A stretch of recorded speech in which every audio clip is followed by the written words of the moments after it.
losing time, I'm fading fast. I just wanna make it last. Try to let go of the past. I close my eyes, embrace the blast. Sleepless nights and headaches stack. Restlessness to hell and back. What's my purpose? What do I grab? A slippery surface, a heart attack.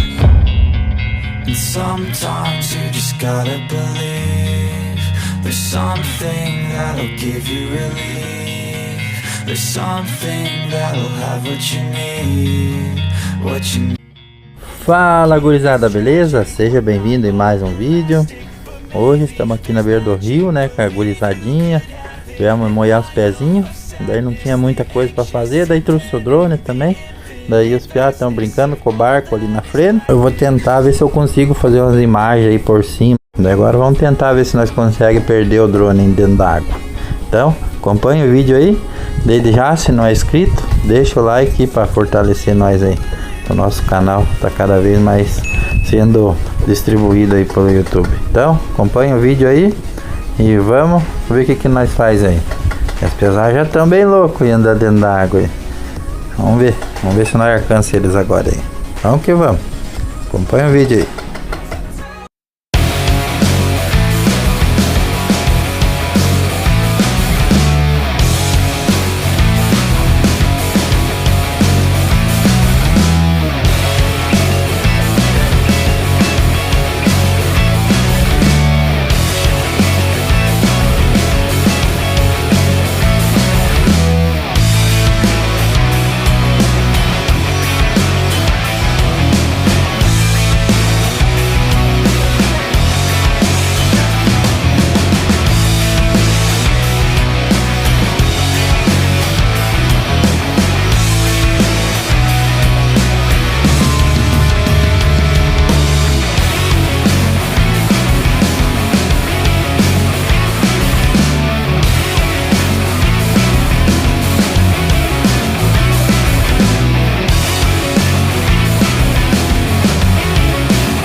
E aí, pessoal, gostaram do vídeo, né, dos tombos, dos piá aí na água? No barco, né, na hora das brincadeiras estava o Vinícius e o Gabriel e o Oliver, filho do nosso amigo Silico. Tava com aquele outro barco que apareceu um pouco ali, né, no mar, esqueci de filmar ele, né, na brincadeira. E eu tava no controle do drone. E agora já estamos em outro dia, já estamos em casa, né, não deu para mostrar bem, né, os participantes do vídeo, né, pesado, tava tudo na sombra. Eu nem ia gravar, né, mas daí, como a gente, né, tá tentando, né, a sorte aí, né, no YouTube, daí me gravei. Achei interessante ele estar mostrando pra vocês aí e pra piazada assistir as proezas deles aí. Então é isso aí. Se você gostar, né, desse tipo de conteúdo aí também, né, deixa o like, e daí eu vou estar trazendo, né, mais conteúdo assim desse modelo aí pra vocês. Então, se quiser deixar nos comentários aí também, né, que vocês querem, né, que tipo de conteúdo aí que eu traga, né, eu vou estar trazendo aí novidades novas aí pra vocês. Então, gostou do vídeo? Deixa o like, se não é inscrito, se inscreva aí. O YouTube tá entendendo, né, o algoritmo aí, tá espalhando mais nosso conteúdo aí pra turma aí. Pra mim poder estar faturando uma ajuda de custo aí pra cada vez nós se empenhar mais nos vídeos aí que nós faz aí pra vocês. Então, um abraço, fique com Deus e até o próximo vídeo aí. Então, até, meus amigos. Fui!